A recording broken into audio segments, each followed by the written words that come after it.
بسم اللہ الرحمن الرحیم۔ السلام علیکم۔ بہت سے لوگ استخارے کے بارے میں پوچھتے ہیں کہ استخارہ کب کرنا چاہیے، کیوں کرنا چاہیے، اور استخارے کا جواب کس طرح سے آتا ہے۔ تو آج میں آپ کو استخارے کے بارے میں ان بہت سارے سوالوں کے جواب دینے والی ہوں۔ بیسیکلی استخارہ ہوتا کیا ہے؟ استخارہ اللہ تعالیٰ سے مشورے کا نام ہے کہ جب بھی ہمارے سامنے کوئی دو راستے ایسے ہوتے ہیں نا کہ جو حیثیت میں بھی برابر کے لگ رہے ہیں، دیکھنے میں بھلائی میں بھی برابر کے لگ رہے، تو اس میں اکثر ہم کنفیوز ہو جاتے ہیں کہ یار یہ والا راستہ اختیار کریں یا یہ والا۔ ایسے معاملے میں نا پھر استخارہ بہت پاورفل چیز ہے آپ کو صحیح مشورہ دینے کے لیے۔ ویسے تو جہاں پر آپ کو کلیئر نظر آ رہا ہو نا کہ اچھائی کہاں ہے، برائی کہاں ہے، تو میں تو آپ کو مشورہ دوں گی کہ آپ وہاں بھی استخارہ کریں، کیونکہ ہر وہ چیز جو آپ کی نظر کو اچھی لگ رہی ہے نا، ضروری نہیں وہ اچھی ہی ہو آپ کے لیے، اور جو چیز آپ کی نظر کو بری لگ رہی ہے ضروری نہیں کہ وہ آپ کے لیے بری ہی ہو۔ اصل جو علم ہے وہ اللہ تعالیٰ کے پاس ہی ہے۔ تو میرا مشورہ یہی ہے کہ آپ دونوں صورتوں میں آپ استخارہ لازمی کریں۔ پہلی بات تو یہ کہ یہ ہمارے نبی صلی اللہ علیہ وآلہ وسلم کا خود بھی طریقہ کار تھا، اور وہ صحابہ کو بھی استخارہ کرنے کا حکم دیا کرتے تھے۔ اچھا، دوسری بات یہ کہ استخارے کا پہلے میں آپ کو یہ بتا دوں کہ جواب کس طرح سے آتا ہے۔ استخارے کا جواب 3 طریقے سے آتا ہے۔ استخارے کا جواب خواب کے ذریعے بھی آ سکتا ہے، لیکن ضروری نہیں کہ خواب ہی آئے، ٹھیک ہے؟ تو پہلا کہ خواب کے ذریعے بھی آ سکتا ہے، اور دوسرا جو چیز آپ کے لیے بہتر ہوگی نا، اللہ تعالیٰ اس چیز کی طرف آپ کا دل پھیر دے گا، اور اس قدر آپ کے دل کو مطمئن کر دے گا کہ شک کی کوئی گنجائش ہی نہیں رہے گی۔ اور دوسری جو چیز جو آپ کے لیے اچھی نہیں ہوگی، وہ اس چیز سے آپ کا دل جو ہے پھیر دے گا، ٹھیک ہے؟ تیسری بات کہ جو چیز آپ کے لیے اچھی ہے، جو رستہ آپ کے لیے اچھا ہے، اس کی طرف سے پازیٹیو ویوز آنے لگ جائیں گی، اس کی طرف سے کچھ اچھائیاں آپ کے سامنے آنے لگ جائیں گی، اور آپ کے رستے اس طرف کھلنا شروع ہو جائیں گے، اور جو راستہ آپ کے لیے صحیح نہیں ہوگا، اس طرف کے رستے اللہ تعالیٰ خود بخود تنگ کر دے گا، یا دور کر دے گا، یا بالکل بند ہی کر دے گا، ٹھیک ہے؟ تو استخارے کا جواب اس طریقے سے آتا ہے۔ تیسری بات یہ کہ ہمیں کس صورت میں استخارہ کرنا چاہیے۔ اب یہاں پر ایک بات ہے کہ جب آپ کا دل کسی ایک چیز کی طرف بہت زیادہ، اتنا زیادہ آپ کا میلان ہے کسی چیز کی طرف کہ آپ اللہ کے فیصلے کو بھی آپ اس پر اہمیت نہیں دے سکتے، آپ مکر جاؤ کہ نہیں یار میں اس طرف سے نہیں ہٹ سکتا، کیونکہ اکثر ایسا ہوتا ہے نا کہ جہاں ہمارا دلی میلان بہت زیادہ ہوتا ہے، ہمیں لگتا ہے کہ ہمارا یہاں پہ کام بن جائے گا، ہمیں جہاں فائدہ نظر آ رہا ہو، یا جہاں ہمیں بھلائی 100% نظر آ رہی ہو، تو ہمیں لگتا ہے کہ ہمارا یہاں پہ کام بن جائے گا، استخارے کا بھی یہاں پر جواب آ جائے گا، لیکن وہی بات نا کہ اصل علم تو اللہ کے پاس ہے۔ اب یہاں پر میں آپ کو یہ بتاؤں کہ جب آپ استخارہ کرتے ہیں، آپ نے اپنا فیصلہ اللہ پاک کے ہاتھ میں دے دیا، تو پھر آپ بے فکر ہو جائیں، اللہ تعالیٰ پر بھروسہ رکھیں، وہ آپ کو کبھی گرنے نہیں دے گا، ٹھیک ہے؟ تو اگر ہمارا یہ دلی میلان کسی طرف بہت زیادہ ہے کہ ہم اللہ تعالیٰ کے فیصلے پر بھی نہیں چل سکیں گے، تو اس صورت میں استخارہ نہ کرنا بہتر ہے، کیونکہ پہلی بات تو یہ کہ آپ نے اللہ تعالیٰ سے مشورہ کیا اور پھر اس پر عمل نہیں کیا، یہ بھی آپ کو گناہ ملے گا۔ اور دوسرا ہے کہ جب اللہ تعالیٰ نے ایک مشورہ آپ کو دے دیا کہ یہ چیز آپ کے لیے صحیح نہیں ہے، آپ نے پھر بھی اپنے دلی میلان کی وجہ سے اس طرف جانے کا ارادہ کیا، تو وہ یقیناً آپ کو آگے جا کے کہیں نہ کہیں اس کا نقصان لازمی دکھے گا، کیونکہ اللہ تعالیٰ اپنے بندے کے ساتھ کبھی غلط نہیں کرتا، اس کو کبھی غلط مشورہ نہیں دیتا، اس کو زندگی میں آگے جا کے کبھی تو فوراً ہی، کبھی تو بہت آگے جا کے اس کو پتہ چلتا ہے کہ ہاں واقعی یہ چیز میرے لیے صحیح نہیں تھی، ٹھیک ہے؟ اب یہاں پر میں آپ سے ایک آدھ واقعہ اپنا شیئر کروں گی۔ مجھے جب اپنے بیٹے کا اسکول میں ایڈمیشن کروانا تھا، تو میں اسکول سرچ کر رہی تھی، تو میری بہن کا بیٹا آلریڈی ایک اسکول میں جاتا تھا، اور وہاں پر حفظ کرواتے تھے بچوں کو، تو میرا بھی بہت دل تھا کہ میں اپنے بیٹے کو حفظ کرواؤں، اور اس نے مجھ سے بہت اسکول کی تعریفیں بھی کی تھیں کہ اسکول بہت اچھا ہے۔ پھر اس کے بعد میں نے بھی جا کر اپنے ہسبینڈ کے ساتھ وزٹ کیا، تو مجھے اسکول کا انوائرمنٹ بھی بہت اچھا لگا، جو پرنسپل تھے وہ بھی بہت اچھے طریقے سے ملے، اسٹاف بھی بہت اچھا تھا، بلڈنگ بھی بہت اچھی لگی مجھے، سب کچھ بہت اچھا تھا، اور میرا جو ہے نا وہ 100% مائنڈ ہو گیا کہ میں اپنے بیٹے کا ایڈمیشن اب یہیں پر ہی کرواؤں گی۔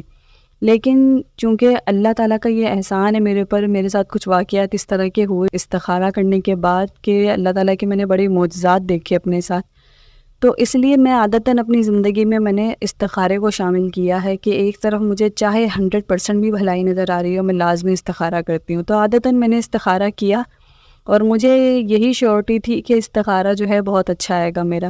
لیکن مجھے بڑی حیرت ہوئی کہ جب میں صبح سو کر اٹھی تو مجھے میری طبیعت بہت بھاری ہو رہی تھی، کیونکہ میں نے ایک عجیب سا خواب دیکھا تھا. مطلب گندا پانی اور کیچڑ کیچڑ سا میں نے دیکھا، تو میرا دل بہت پریشان ہوا، کیونکہ استخارہ جو ہے نا وہ اسی طریقے کے جواب آتے ہیں. آپ کو کالا رنگ دکھائی دیتا ہے، آپ کو گند دکھائی دیتا ہے، کیچڑ یا مطلب گندی چیزیں آپ کو دکھائی دیتی ہیں، بلیک کلر کی چیزیں دکھائی دیتی ہیں، اندھیرا دکھائی دیتا ہے. تو پھر مجھے لگا کہ یار مجھے ایک دن اور کرنا چاہیے. میں نے دوسرے دن بھی استخارہ کیا تو دوسرے دن بھی مجھے ایسے ہی کالا پانی اور گٹر اس طرح کی چیزیں مجھے نظر آئیں. تو میرا پھر دل پریشان ہوا. پھر میں نے تیسرے دن پھر استخارہ کیا تو تیسرے دن بھی مجھے ایسے ہی اندھیرا اور کالے رنگ کے لباس میں لوگ نظر آئے. تو میں نے پھر اپنے ہسبینڈ سے یہ مشورہ کیا. میں نے کہا اسکول دیکھنے میں سب کچھ بہت اچھا ہے، مجھے کہیں سے کوئی شک نہیں ہے، لیکن میرا استخارہ جو ہے نا وہ صحیح نہیں آ رہا ہے، استخارے میں مجھے منع آ رہا ہے، تو میں کیا کروں؟ تو انہوں نے مجھ سے کہا کہ جو استخارے میں آ رہا ہے آپ اسی پر عمل کرو. تو میں نے اللہ تعالیٰ سے پھر دعا کی کہ یا اللہ میں تیرے فیصلے پر راضی ہوں، لیکن جو پھر چیز میرے لیے بہتر ہے نا اس کو میرے سامنے لا دے. اچھا پھر میرا جو ہے اس اسکول کی طرف سے میرا تھوڑا سا دل ہٹ گیا، کیونکہ ظاہر ہے میں استخارے پر بہت یقین کرتی ہوں، بہت بھروسہ کرتی ہوں میں، تو اس لیے میں 100% میرے دل میں یہ یقین اتر گیا کہ وہ چیز بھلے ہی دیکھنے میں مجھے بالکل صحیح نظر آ رہی ہے، لیکن کہیں نہ کہیں کچھ نہ کچھ ہو، دینی طرف سے نہیں، دنیاوی طرف سے کہیں سے بھی کوئی شر اس میں ہے، کہیں سے بھی کچھ ایسی ہے برائی جو مجھے نظر نہیں آ رہی ہے ابھی. اچھا پھر اس کے بعد ایک دن میں اپنی نند کے گھر گئی. تو میری جو چھوٹی نند تھی نا وہ اپنی بھانجی کو لینے اسکول جا رہی تھی. تو اس نے مجھ سے کہا کہ بھابھی آپ بھی میرے ساتھ چل لیں.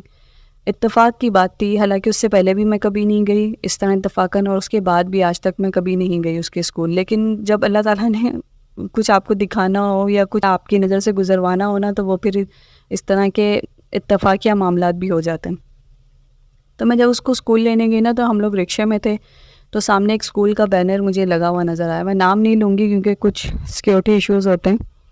تو اسکول کا بینر لگا ہوا نظر آیا نا، اس سے مجھے اتنا اندازہ ہو گیا کہ اس اسکول میں بھی حفظ کرواتے ہیں، کیونکہ میرا شوق تھا میرا بیٹا حفظ کرے. تو میں ایسا ہی کوئی اسکول سرچ کر رہی تھی جہاں پر حفظ کرواتے ہوں اور وہ میری رینج میں بھی ہو.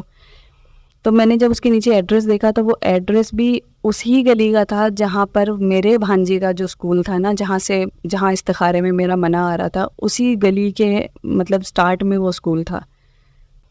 تو خیر ہم نے لیکن چونکہ اللہ تعالیٰ کی رضا سمجھ کے پھر ہم وہاں گئے اور وہاں پر میرے بیٹے کا بڑا آسانی سے ایڈمیشن ہو گیا، وہ اسکول جانے لگا.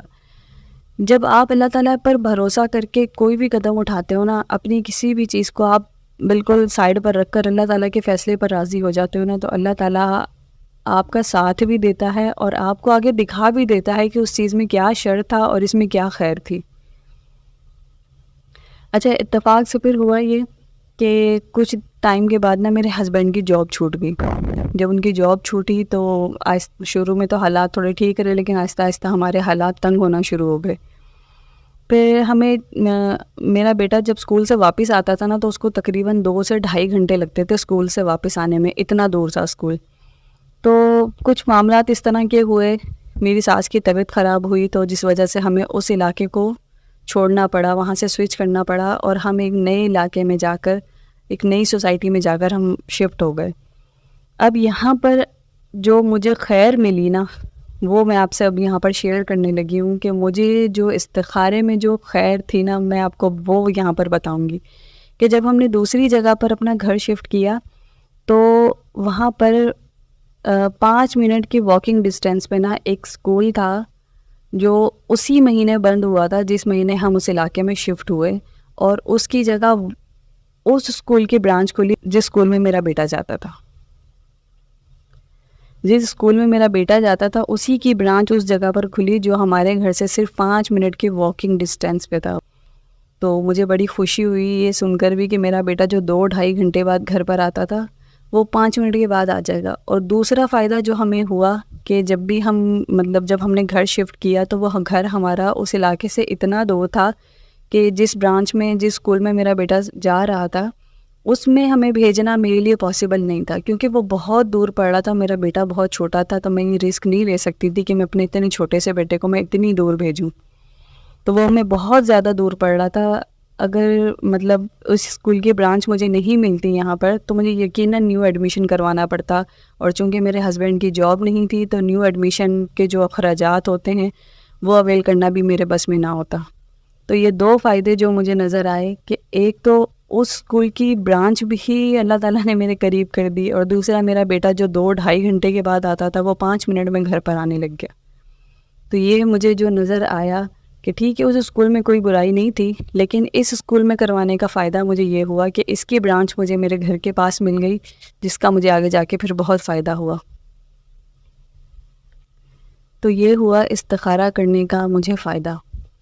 اس سے پہلے بھی میری زندگی میں بہت سے واقعات اس طرح کے ہوئے کہ جب میں نے اللہ تعالیٰ سے استخارہ کیا، اس سے مدد طلب کی، تو اس نے اسی طریقے کے معجزات میری زندگی میں رونما ہوا، جس سے میرا استخارے پر اتنا پختہ ایمان ہو گیا کہ میں کوئی بھی اب اپنی زندگی کا فیصلہ استخارہ کیے بغیر نہیں کرتی، اور جس طرف استخارے کا رخ آ جائے میں اس طرف سے پھر پیچھے نہیں ہٹتی، چاہے دوسری طرف مجھے کتنی ہی بھلائی کیوں نہ نظر آ رہی ہو. اللہ تعالیٰ آپ کے لیے آپ سے بھی بہتر کرتا ہے. آپ اپنے آپ کو ایک بار اپنے اللہ کے ہاتھوں میں دے کر تو دیکھو، ایک بار اپنے آپ کو اللہ کے سپرد کر کے تو دیکھو، وہ آپ کو کبھی ضائع نہیں کرے گا. اچھا، استخارے کی جو دعا ہے وہ آپ کو کسی بھی پنسورہ میں سے یا انٹرنیٹ پہ سے آپ کو مل جائے گی آرام سے. اس کے لیے آپ کو ویسے تو عشاء کے بعد اکثر پڑھے جاتے ہیں، آپ کبھی بھی 2 نفل آرام سے پڑھ سکتے ہیں. 2 نفل حاجات کے پڑھیں اور اس کے بعد استخارے کی دعا پڑھیں، اور اللہ تعالیٰ سے اس چیز کے لیے کہ جو آپ کے لیے بہتر ہے، آپ کی دنیا اور آخرت کے لیے بہتر ہے، وہ آپ کے مقدر میں کر دے. کہ جو چیز میرے لیے میری دنیا اور آخرت کے لحاظ سے بہتر ہے اس کو میرا مقدر کر دے. یہ پھر ہو ہی نہیں سکتا کہ وہ چیز جو آپ کے لیے بہتر ہے، آپ کی دنیا اور آخرت کے لیے بہتر ہے، یہ ہو ہی نہیں سکتا کہ پھر وہ آپ کے لیے اس چیز کو مقدر نہ کرے. سونپ دیں آپ اپنے اللہ تعالیٰ کے ہاتھوں میں، اپنے آپ کو، اپنے فیصلوں کو، اپنی زندگی کو اللہ تعالیٰ کو سونپ دیں.